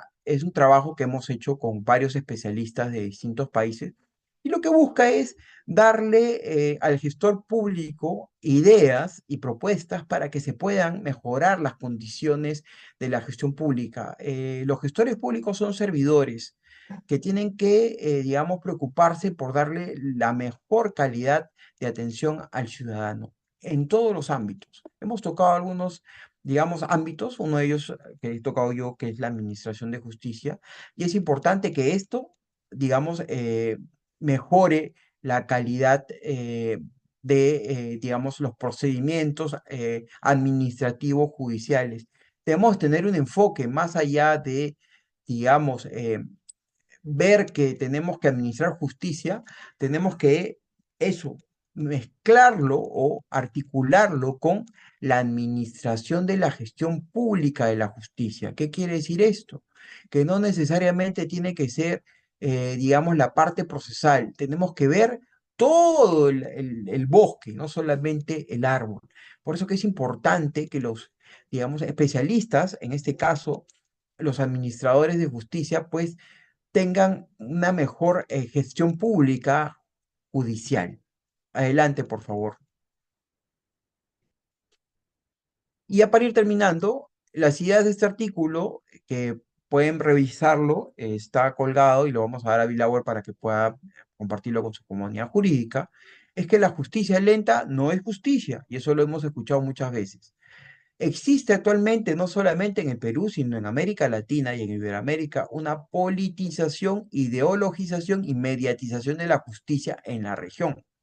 Casos controvertidos como Leo Odebrecht, es el más emblemático ahorita que puedo mencionar, jueces ideologizados y sentencias por peso mediático. Muchas de las sentencias o muchas de las prisiones preventivas que se dan no solamente en el Perú son por el peso mediático, no son por, digamos, porque se han encontrado, se han valorado medios probatorios que puedan, digamos, darle a este juez o a este magistrado, eh, digamos, el criterio para poder tomar una decisión de una prisión preventiva, sino muchas veces es por la sentencia, es por el peso mediático, pero para evitar eso uno tiene que estar bien preparado. La digitalización de la justicia es otro tema pendiente en el sistema peruano, la mayor preparación de los jueces, fiscales y la preparación integral en delitos. Los fiscales tipifican muchas veces de manera equivocada porque no están preparados. La siguiente, por favor, ya para ir terminando. Muchas gracias, pero antes de terminar, quiero mencionar dos casos importantísimos. Es el caso de Bolivia y el de México. Actualmente, en ambos países se ha tomado la determinación, en Bolivia ya hace muchos años, en que los jueces sean elegidos por voto popular. Tanto en México como en México, ahora se ha hecho la reforma constitucional, pero en Bolivia ya se ha hecho hace tiempo y el día 1 de diciembre son las elecciones en Bolivia sobre la nueva, digamos, el nuevo periodo de los jueces. Esto va en contra del sistema de administración de justicia y politiza más la justicia. ¿Y por qué digo esto? Porque dentro del mecanismo, dentro de lo que ha hecho el legislador al crear esta norma y esta modificación, por ejemplo, en Bolivia, son los partidos políticos a través de la Asamblea Constituyente que tienen que elegir a los candidatos para que postulen a ser jueces, ¿no? Y está en distintos ámbitos. Voy a nombrar uno de ellos, que es, por ejemplo, el tema de, ah, no lo tengo, lo voy a nombrar rapidito nomás. Por ejemplo, ¿no? En el Tribunal Supremo de Justicia, la Asamblea Legislativa Plurinacional tiene que preseleccionar 36 postulantes hasta un máximo de 72. Ellos son los que, digamos, proponen a los candidatos para que sean jueces. Y eso es muy, muy preocupante y muy peligroso. En el Consejo de la Magistratura también, también hablamos de Bolivia, la asamblea tiene que preseleccionar de 10 postulantes hasta 20 postulantes. Y esos postulantes después van a ser elegidos por los ciudadanos, pero los ciudadanos van a elegir lo que la asamblea o el político les da. Y la misma figura se está dando en México. Y esto se da consecuencia, queridos oyentes, porque no se ha dado una reforma real y seria en el sistema judicial en Iberoamérica. Esperemos que digamos, estos dos países, y yo sé de paso en Bolivia no han habido resultados, ya tenemos, esta es la tercera elección, ya tenemos resultados de que la ciudadanía tiene los mismos problemas que un país que no elige sus jueces de manera de elección popular. Entonces, no ha dado resultado por lo que entiendo que no es un camino para la reforma de justicia. Y por último, lo que quiero mencionar es que la reforma de justicia no implica cambiar una pieza de todo el sistema, sino se tiene que reformar todo el sistema, no solamente una pieza. Y eso es una de las, digamos, uno, uno de lo que se toma en cuenta, ¿no? Por ejemplo, acá en el gobierno del régimen del presidente Vizcarra, se cambió la Junta Nacional de Justicia y se habló de reforma, cuando no ha sido así. En el gobierno del señor Fujimori, igualito, se hicieron dos o tres cambios y se habló de reforma, no es así. La reforma tiene que ser integral y tenemos una deuda, o el sistema judicial tiene una deuda con la ciudadanía, el Estado tiene una deuda con la ciudadanía, porque ellos aspiran a tener un sistema de administración de justicia adecuado. Esperemos que a través de estos materiales sacamos diversos intelectuales, diversos estudiosos que buscan aportar a la sociedad, se pueda llegar en algún momento a un consenso para que realmente haya las reformas adecuadas para la ciudadanía. Muchas gracias.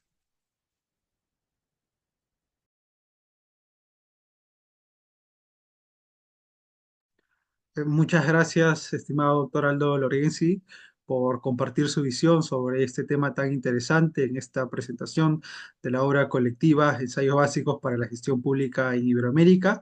Ha sido bastante inspirador poder escucharlo y sin duda alguna ha sido una exposición bastante valiosa. Me han quedado muchas ideas gracias a la claridad, a la precisión con la que usted ha abordado el tema, doctor. Muchísimas gracias por su tiempo y por Gracias. contribuir de manera tan valiosa con esta obra a la sociedad.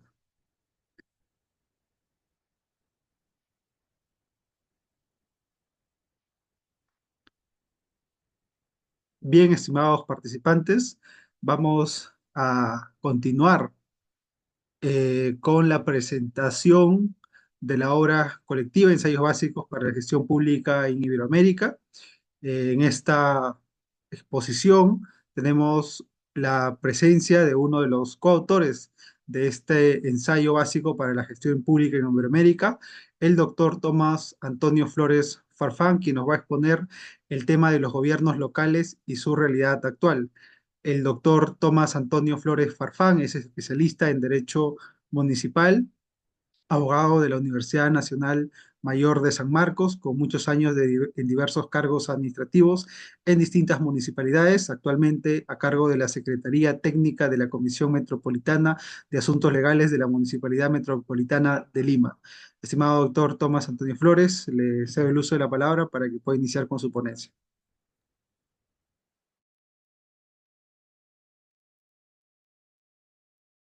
No se le logra escuchar, doctor.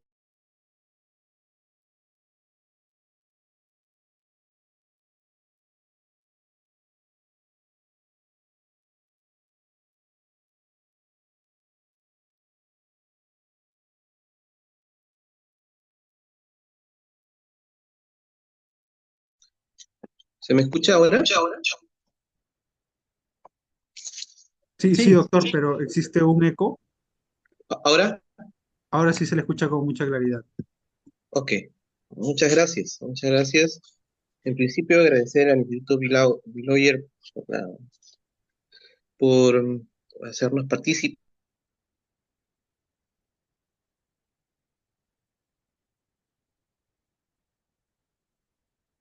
Doctor, ya no se le logra escuchar.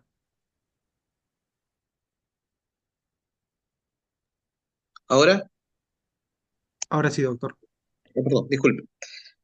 En principio estaba agradeciendo el hecho de la invitación que se me ha hecho a través del Instituto Biloyer, a efectos de poder exponer lo que ha sido, en lo que me corresponde a mí, de esta obra colectiva, un ensayo crítico respecto de la propia existencia de los municipios.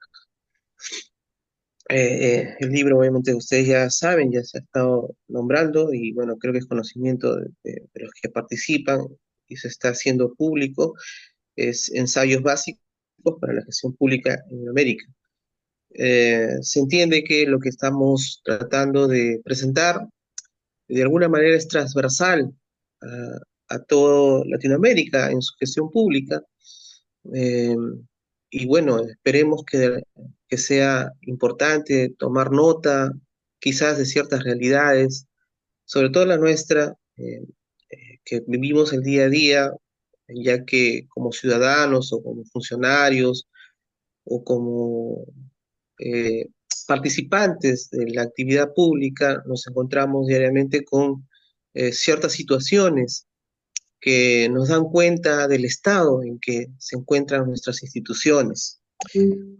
En principio, no creo que esté yo inventando la pólvora con el diagnóstico que he tratado de establecer.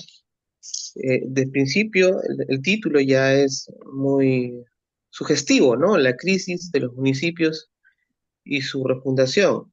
Eh, lo que estoy tratando de presentar de alguna manera es una fotografía. Eh, esta situación no es una situación nueva. Quizás está acrecentando en los últimos tiempos en los municipios.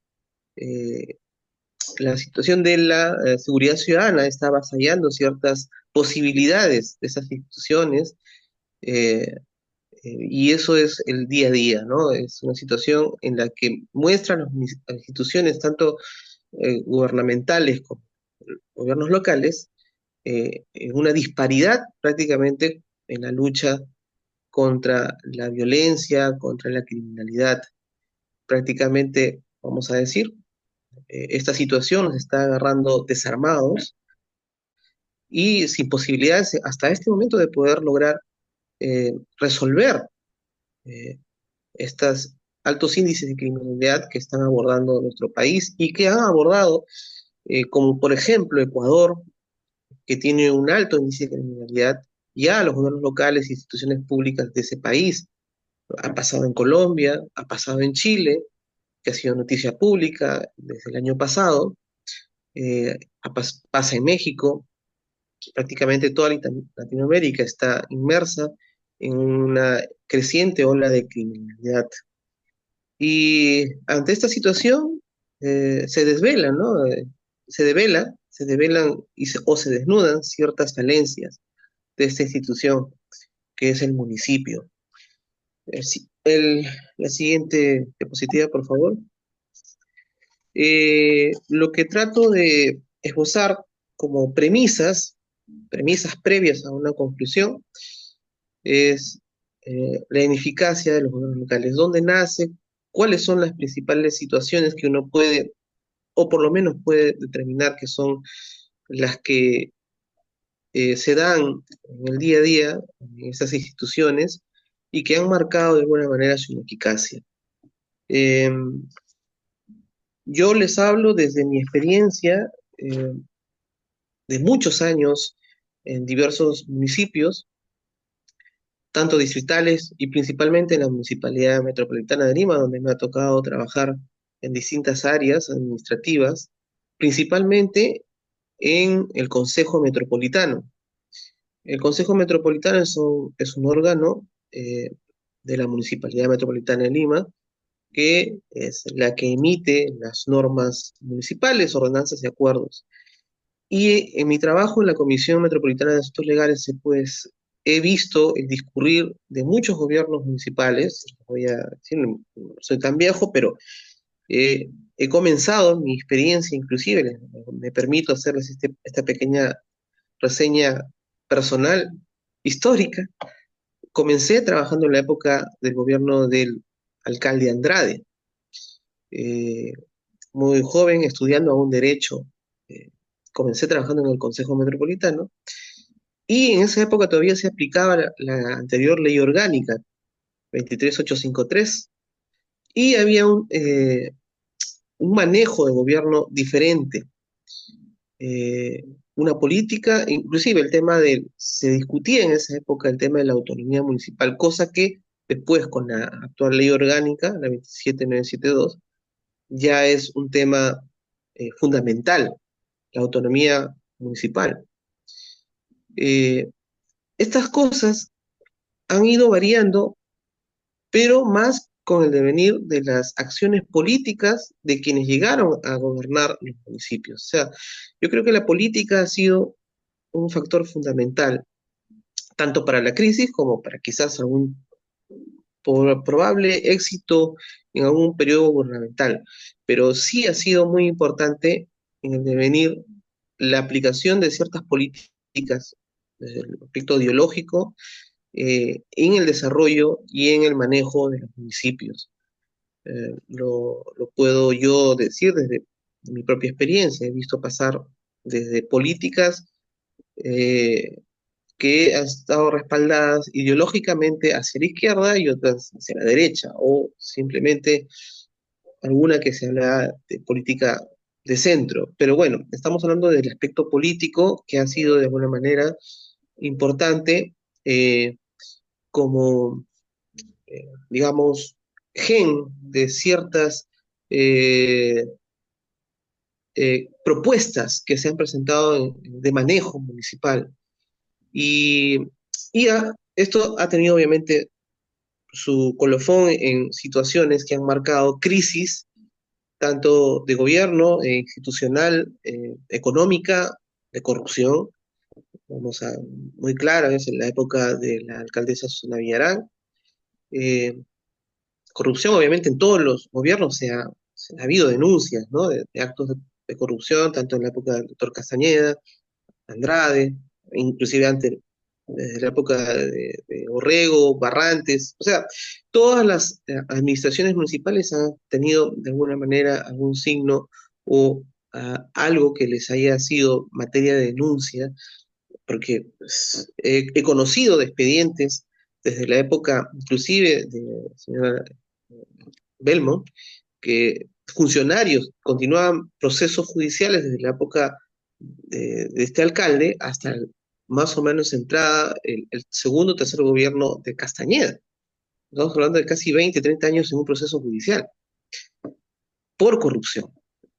Entonces, yo creo que sí ha sido muy importante el tema de quienes han llegado a gobernar el municipio para que se puedan dar ciertas premisas que voy a exponer principalmente en la siguiente diapositiva, por favor. Bueno, la corrupción, como ya les he estado comentando, ha sido una de las principales signos que se han presentado como parte eh, de las situaciones que enfrenta esta institución llamada municipio. Sobre todo, como menciona ahí, la corrupción en la toma de decisiones, ¿no? Eh, Decisiones para ejecución de obras, decisiones para poder ejecutar el íntegro de sus presupuestos. Hemos tenido falencias en algunas administraciones para cumplir con ejecutar el íntegro de los presupuestos.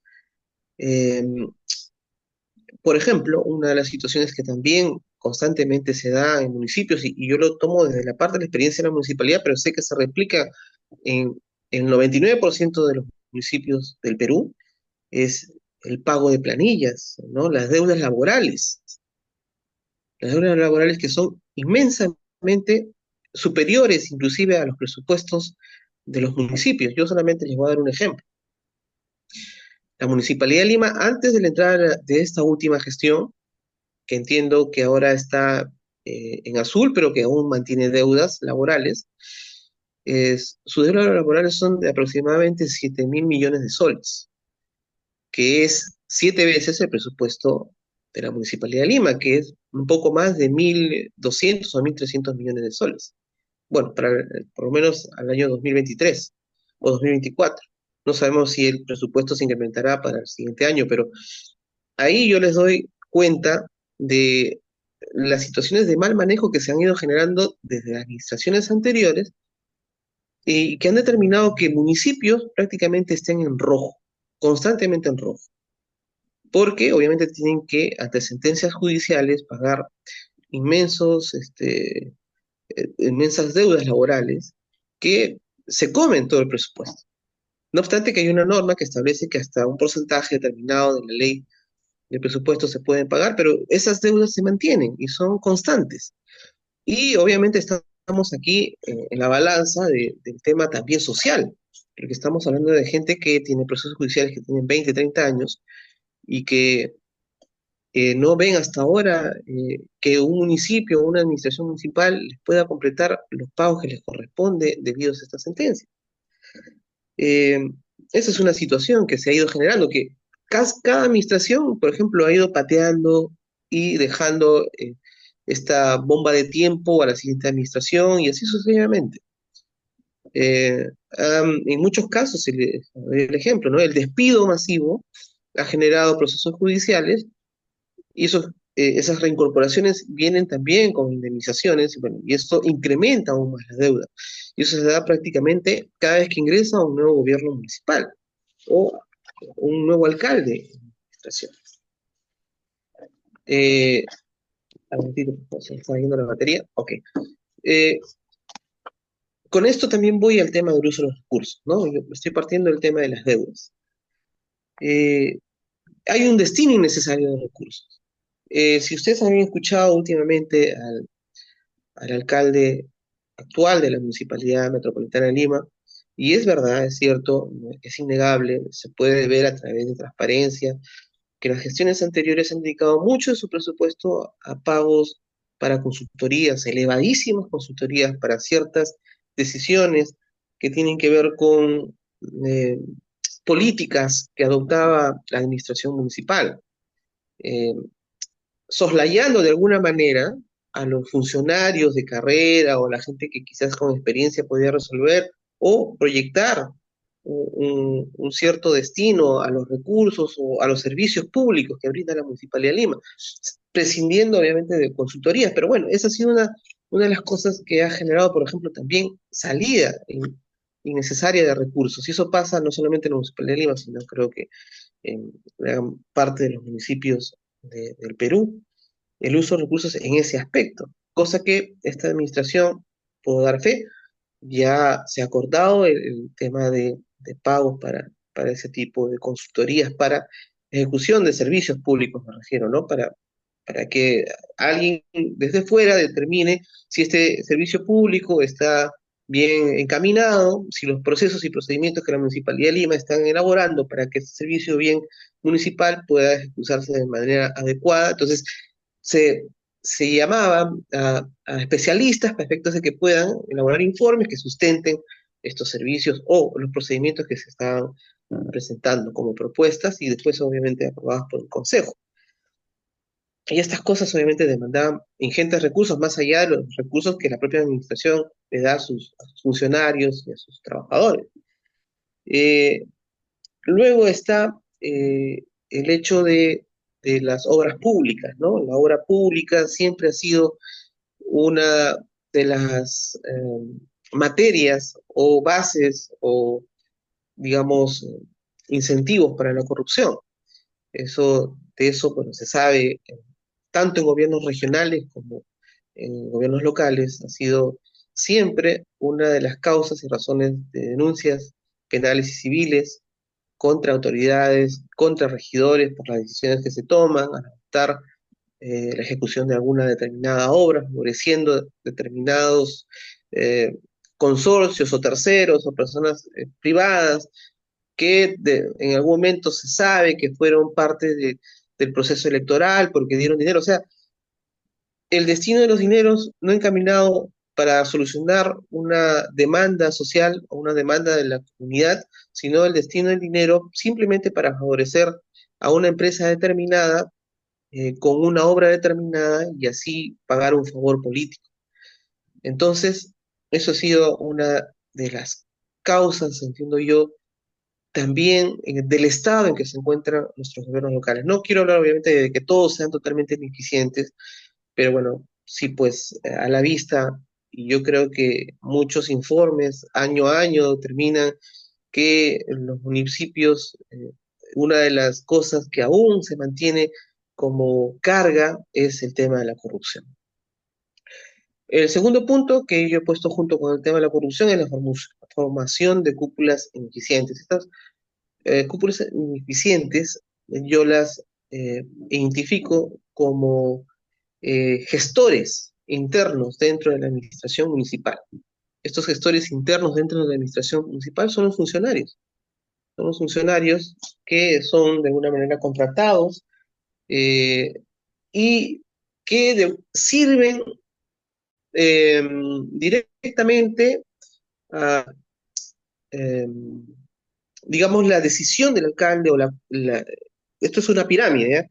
El alcalde, los funcionarios que son los asesores del alcalde, los regidores que son parte del grupo político, obviamente se convierte en una cúpula cerrada, que sus decisiones obviamente no son democráticas y que tratan de imponérsela tanto a la administración, a los funcionarios de carrera, a los trabajadores. Y bueno, esto simplemente genera no un espacio de, digamos, poniendo el ejemplo como una empresa, que logre o busque la eficiencia general, sino simplemente busque completar intereses, generar o dar dádivas o pagar favores políticos, pero no buscar la eficiencia de una administración pública o la administración, perdón, de un municipio, ¿no? O sea, estas cúpulas se convierten al final en los gestores de intereses para ellos mismos o para terceros o favores políticos. Entonces, eso también es una de las razones que obviamente determinan esta situación de ineficacia en los gobiernos locales. La siguiente diapositiva, por favor. Otra de las razones que yo esbozo o presento aquí es el centralismo, ¿no? Eh, si bien nosotros hemos pasado por un proceso de descentralización, ¿verdad, Nancy? Que esto se dio, sí, en gobierno de Toledo y gobierno de Alan García, eh, la ley orgánica también y los gobiernos regionales han presentado, se presentan como paradigmas de estos procesos de descentralización. Aún, aún el Estado está copando, y aquí entra el Estado, no necesariamente el municipio, pero sí, digamos que los municipios están en algunos casos siendo restringidos en alguna de sus funciones. Voy a poner el caso ejemplo de la municipalidad, ¿no? La municipalidad de alguna manera dejó eh, de lado la administración del transporte, ¿no? Y la tomó el gobierno a través de la ATU. Eso es, por ejemplo, mantener el centralismo. ¿Dónde está lo que supuestamente tenía como función y está como función en la ley orgánica para los municipios, el tema del transporte? Pero sin embargo, abdicó la municipalidad en su momento de poder continuar con el manejo del tema del transporte, que es una de las funciones que está en la ley orgánica. Entonces, ese centralismo que viene del gobierno, no necesariamente del municipio, es algo que también desfavorece y genera o por lo menos denota ineficacia, ¿no? En los gobiernos locales. O sea, la ley orgánica establece una cosa, pero sin embargo eh, eh, no se está dando en la realidad así. No sé si me puede dar un minuto, lo que pasa es que mi batería se está apagando y tengo que moverme unos metros para poder prender mi, mi máquina. Un minuto, por favor.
Continúo, ¿se me escucha?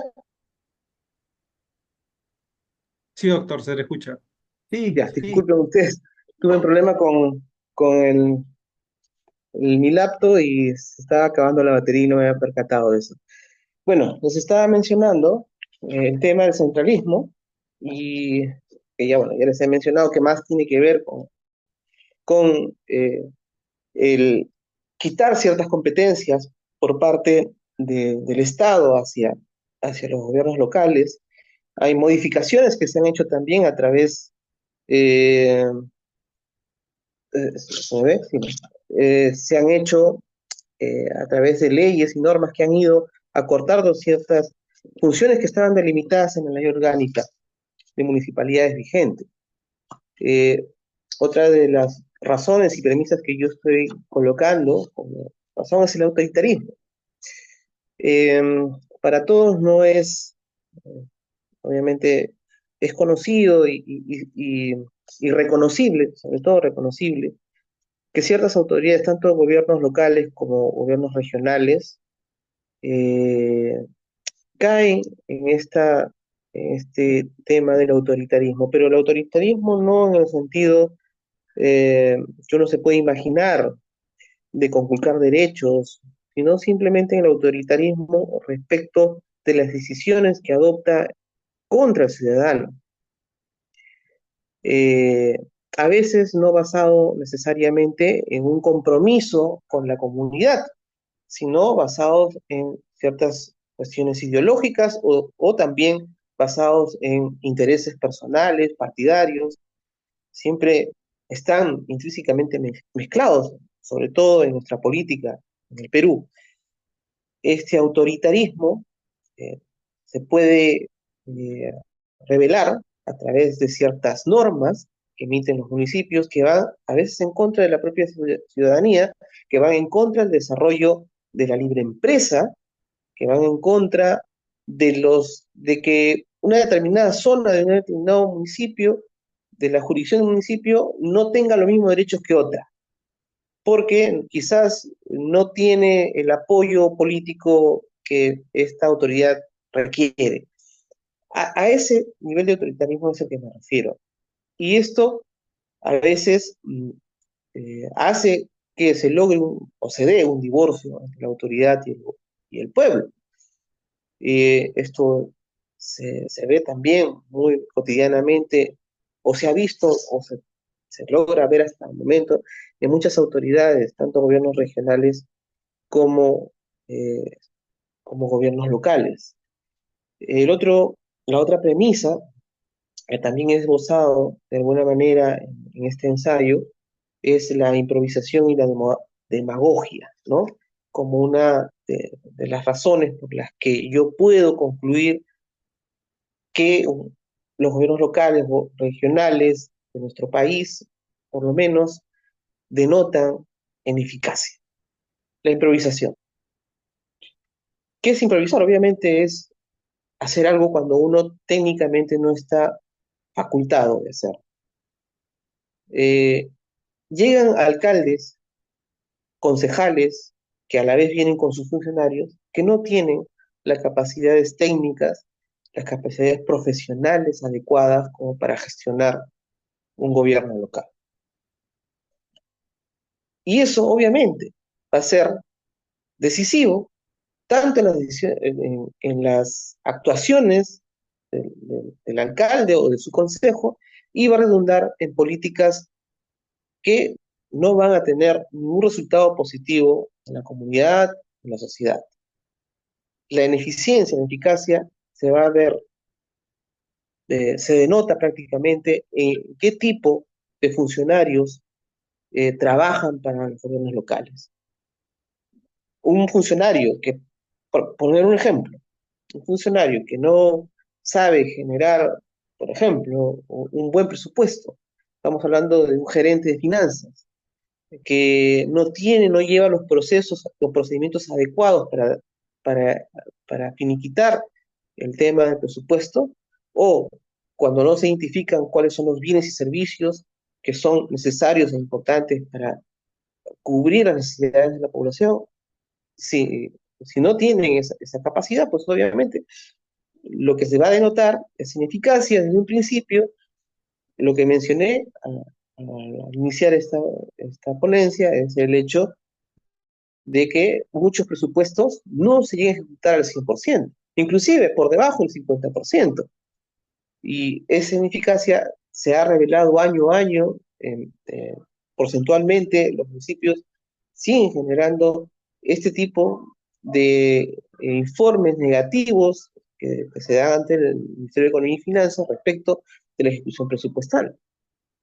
Y son muy pocos los municipios que al final logran ejecutar sus presupuestos. Pero eso es por el lado de la ineficiencia y sobre todo por el lado de la improvisación.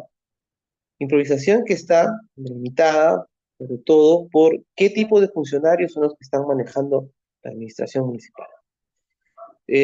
La demagogia. La demagogia, obviamente, es el discurso. Es el discurso que la autoridad siempre está ofreciendo para justificar sus fallos. Sobre todo, obviamente, entiendo yo, justificar que han llegado con mínima experiencia a gobernar una localidad, un municipio, un distrito, una provincia. Entonces, la demagogia también es la parte discursiva que de alguna manera quiere revelar que están haciendo algo por la ciudadanía o por la localidad, pero sin embargo, en la realidad, los hechos, los factos determinan otra cosa. La siguiente diapositiva, por favor, para no ser más extenso. La siguiente diapositiva.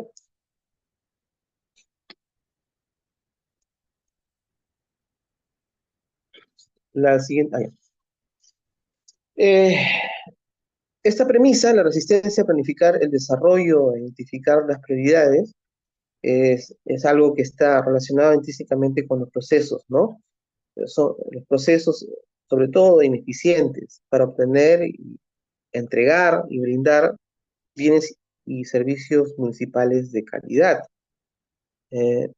Y esto parte, como ya lo mencioné, parte por la calidad de los funcionarios. El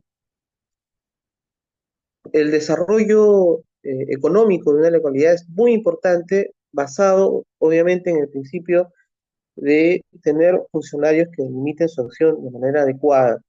Por ejemplo, en la facilidad para poder entregar licencias de funcionamiento, licencias de construcción. De alguna manera, si el proceso para la entrega de esos productos que son municipales son eficientes, eh, la economía se dinamiza en la población donde se puede encontrar el gobierno local. Por ejemplo, otra situación, otro producto municipal, el servicio de recojo de basura, el servicio de serenazgo. Son servicios que obviamente tienen que tener un proceso delimitadamente establecido, bien estudiado, para que pueda ser eficaz. Pero nos encontramos en el día a día con municipios que obviamente carecen de resultados positivos hacia la población para brindar este tipo de servicios. El problema no solamente radica en tener ahora personal eficiente, sino también en ejecutar procesos y planificar procesos adecuados. Y eso también es una debilidad de nuestros gobiernos locales. Nuevamente, lo digo, eso parte desde la cabeza. Si la cabeza está mal y trae ejecutivos o funcionarios de pésima calidad o de dudosa reputación, obviamente, los procesos, cualquier servicio público o servicio municipal que se quiera brindar van a tener defectos y deficiencias. Otra situación, otra premisa, es la manipulación de las necesidades sociales, ¿no? El paternalismo y el asistencialismo está presente prácticamente en todas las autoridades, en este caso locales y regionales. Es algo intrínseco prácticamente en toda autoridad.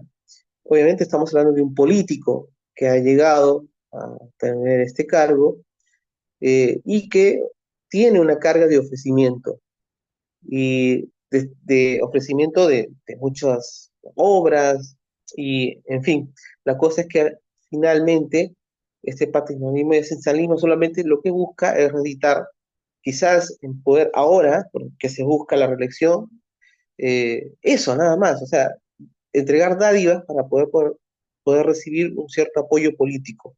O, en su defecto, simplemente pensar que eso va a ser un trampolín para llegar al Congreso o beneficiarse de alguna u otra manera. Creo que ya estoy con el tiempo, voy a pasar a la siguiente lámina, por favor, para hacer algo más rápido. El clientelismo partidario, ya lo conocemos, cada alcalde, regidores y gobierno que asume viene con su carga de gente de atrás que son del partido político y que asumen a la presentación de un currículum sin, a veces hasta con secundaria completa para ejercer un cargo determinado en la administración. No hay ninguna eficiente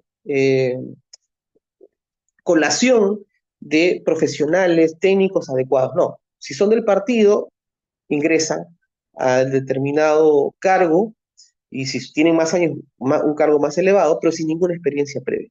Entonces eso también deviene la eficiencia, clara ineficiencia de un gobierno municipal o regional. El sometimiento de la municipalidad al servicio de los intereses partidarios, eso obviamente es lo mismo, pero ya en algo macro, ¿no? Estamos hablando ya de políticas que les interesan al partido más que necesariamente sean adecuadas para dar un correcto servicio al ciudadano. Por favor, la siguiente lámina.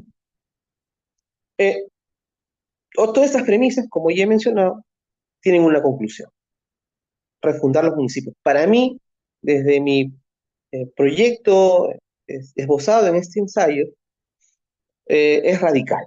Yo creo que lo que tenemos que hacer actualmente es derogar la ley orgánica que tenemos vigente, modificarla en el sentido de volverla más eficaz, volcarla hacia el camino de la eficiencia, menos funciones, menos funciones. O sea, delimitar tanto las funciones básicas de la población para que sea más eficiente el aparato burocrático municipal. Cuanto más funciones tenga, obviamente, por los pocos recursos, por la cantidad de deudas que tiene el municipio o el bajo nivel también de los funcionarios, eh, no van a lograr las expectativas de la población. O sea, es necesario buscar un nuevo enfoque del municipio que lo haga más eficiente desde la reducción de sus funciones, a fin de también reducir el aparato burocrático y simplemente basado en la disminución de funciones, hacerlo más eficaz. Reducir el número de municipios es otra de las razones que creo que son, perdón, es una de las conclusiones que yo llego, puesto que está claro, hay municipios que ya no dan como institución. Le pongo un ejemplo nuevamente del Rímac, es un municipio que todos los años, todas las gestiones, tiene un récord de ineficiencia altísimo. Presupuesto de este año, por ejemplo, solamente a marzo ya no daba para más. Ha tenido que pedir recursos al Ministerio de Economía y Finanzas porque ya el municipio está en quiebra. Entonces, eso quiere decir que hay municipios que ya no necesitan, por ejemplo, en este caso, yo creo, de la Municipalidad de Lima, para poder ser convertidos en parte de esta conglomerado Municipalidad de Lima. Otros en el cono norte podrían ser Comas, Tarraillo, Independencia, hacer que exista una mejor y eficiente tarea de un solo gobernante y un solo grupo de concejales que representen a toda la población y no repartir en tantas, yo digo reinos, en algunos casos los municipios son como reinos, hacer que se reduzcan para hacerlos más eficientes. Bueno, acá hay un, un trabajo de concientizar también a la población, porque hay un tema de territorialidad que a veces impide que esto se pueda lograr, pero bueno, yo creo que hacia eso deberíamos propender. Los filtros para la elección de las autoridades también es un tema básico. Eh, Ahora no existen filtros, llega cualquier persona, cualquier hijo de vecino puede llegar sin ninguna experiencia previa al municipio. Y bueno, eso ya tenemos ejemplos desde la autoridad máxima del gobierno hasta la de un villorrio o de un pueblo joven, que la calidad obviamente siempre ha significado en su mayor, no digo siempre, pero siempre ha sido una delimitante para el desarrollo de esa población, ¿no? Finalmente, drasticidad en las penas, ¿no? Por el mal uso de los recursos públicos municipales. Yo creo que, no solamente municipales, creo que para recursos en general, en la gestión gubernamental, las penas deberían ser altísimas, porque estamos hablando del dinero de la población, de nosotros, de los ciudadanos. Y esos recursos deben ser velados no solamente por una eficaz gestión, sino también ser velados a través de la justicia, con penas drásticas para que cualquier administrador de estos recursos sepa que si hace propelías con los mismos, tiene una pena drástica que puede indicar cárcel de una máxima condena, no mínima, sino máxima condena, para de alguna manera hacer, por lo menos, pensar a estas personas antes de actuar en contra de su población como autoridades. Gracias más bien por esta oportunidad que me han brindado, sé que me he pasado del tiempo. Esto es muy extenso, yo al principio solamente estoy haciendo un esbozo de este ensayo, pero este trabajo de dar un diagnóstico sobre esta situación es algo que toma mucho más tiempo.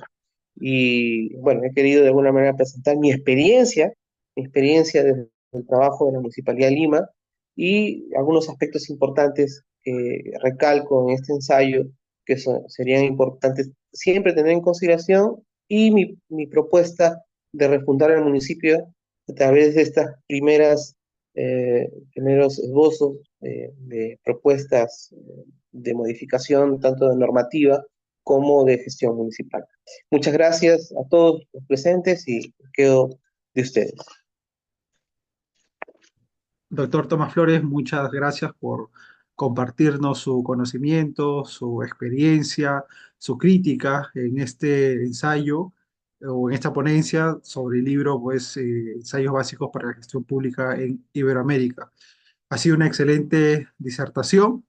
Me parece que con esto ya damos por finalizado la presentación de esta obra colectiva. Le doy las palabras finales al doctor Aldo Lorenzi. Por favor, doctor. Bueno, muchas gracias a Bill Auer por darnos la oportunidad a mí, al doctor Tomás Flores, que es un especialista en derecho municipal, al doctor Manuel Benítez también. Lamentablemente la doctora Carolina por temas de Ecuador ahorita está pasando por una situación un poco difícil. A veces se va la luz, entonces seguramente ha tenido unos problemas, pero felicitarlos y digamos a motivarlos a que sigan habiendo estos espacios, agradecerles por estos espacios, porque es importante que cambiemos el chip de los funcionarios públicos y de los gestores públicos. No podemos seguir pensando de que el Estado es ese, digamos, concepto elefantioso en el cual el ciudadano va y no puede cubrir sus expectativas, ¿no? Entonces, esperemos que este trabajo motive a más especialistas a poder, digamos, escribir y crear pensamiento y doctrina acerca de la gestión pública, y no solo en nuestro país, sino en Iberoamérica, porque ya nos hemos dado cuenta que tenemos realidades transversales, ¿no? Gracias a Bill Auer por esta gran oportunidad. Felicito al equipo de Bill Auer por la excelente y pulcra de la parte técnica, y será hasta otra oportunidad con todos los oyentes que hoy nos acompañaron. Muchísimas gracias y que tengan buenas noches. Muchas gracias, doctor.